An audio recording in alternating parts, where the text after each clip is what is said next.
How you doing, guys? Filling up my hot rod for tonight's hot rod show, Saturday night hot rod show at K-Mart.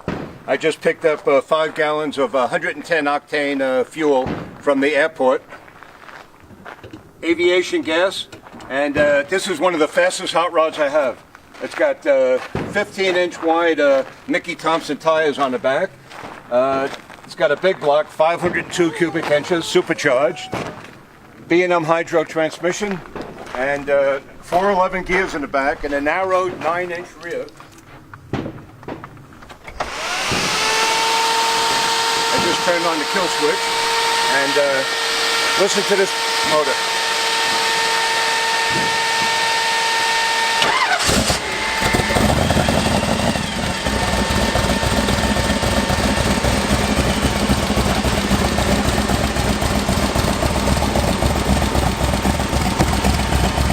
Pretty neat. That's a lot of horsepower now.